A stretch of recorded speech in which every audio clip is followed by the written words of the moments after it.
अज़ीज़ अफ़रोज़, जैसा कि आज का वचन है, विलाप की 3 के 22 और 23 नंबर वचन में हम देखते हैं, जिस तरह से लिखा है, हम मिट नहीं गए, यह यहोवा की महाकरुणा का फल है, क्योंकि उसकी दया अमर है। प्रति भोर वो नई होती रहती है, तेरी सच्चाई महान।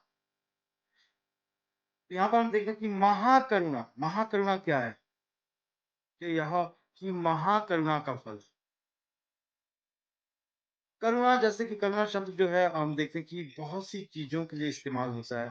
परमेश्वर की दया, परमेश्वर की आशीष मतलब बहुत सी ऐसी ब्लेसिंग्स है जहाँ पे हम करुणा शब्द को इस्तेमाल करते हैं। यहाँ पे हम देखते हैं कि महाकरुणा का फल है क्योंकि वो उसकी दया अमर है। उसकी दया अमर है, उसकी दया कभी खत्म नहीं होती। एक विश्वासी के लिए, एक मसीह के लिए, एक परमेश्वर के वचनों पे चलने वाले के लिए उसकी दया कभी भी खत्म नहीं होती, क्योंकि यहाँ लिखा है उसकी दया अमर है। और दया जो है, दया शब्द जो है, हम देखते हैं कि इब्रानी भाषा के मूल शब्द गर्भ में से आया है। गर्भ एक माँ का जो गर्भ होता है, हम देखते हैं कि माँ के गर्भ में एक अजन्मा बच्चा जो होता है, वो बहुत ही सुरक्षित रहता है और बहुत ही शांति रहता है। उसके जीवन में किसी तरह का कष्ट नहीं, कोई परेशानी नहीं, कोई दर्द नहीं, कोई तकलीफ नहीं, कोई भूख, कोई प्यास, किसी चीज़ की परवाह नहीं उस बच्चे को, अजन्मे बच्चे को, माँ के गर्भ के अंदर। उस गर्भ के शब्द में से आया है दया शब्द।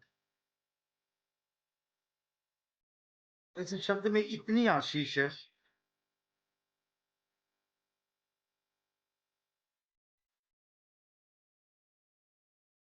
ये शब्द दया शब्द जब हमारे जीवन में लागू होता है, जब परमेश्वर की दया हम पर रहती है, तो हम उस अजन्मे बच्चे की तरह हैं, जो माँ की गर्भ में है, वो सुरक्षित है। और क्योंकि प्रति भोर वो नई होती रहती है, तेरी सच्चाई महान है। प्रति भोर वो नई होती है। सिर्फ वहीं तक सीमित नहीं है, वो आशीषें हर एक भोर को वो नई होती है। परमेश्वर की हर एक दिन एक नए प्लानिंग के साथ हमारे जीवन में होती है। जैसा कि हम अक्सर प्रार्थना में बोलते हैं कि बहुत से लोग आजकल नहीं देखना चाहते थे मगर आप फिर हमने देखा, हमने आँखें खोली, परमेश्वर की दया के अनुसार वो दिन हमारे जीवन में आया। वो दया, वो आशीष उसकी एक बच्चे के लिए जैसे उसकी माँ का गर्भ होता है। परमेश्वर अपने पंखों की आड़ में हमें लेके रखते हैं, सुरक्षित रखते हैं और उसकी सुरक्षा में, उसके कवच में हमें किसी भी चीज़ का डर नहीं, भय नहीं। हर भूल नहीं होती है। हर एक दिन परमेश्वर की प्लानिंग हमेशा हमारे लिए एक नई प्लानिंग है।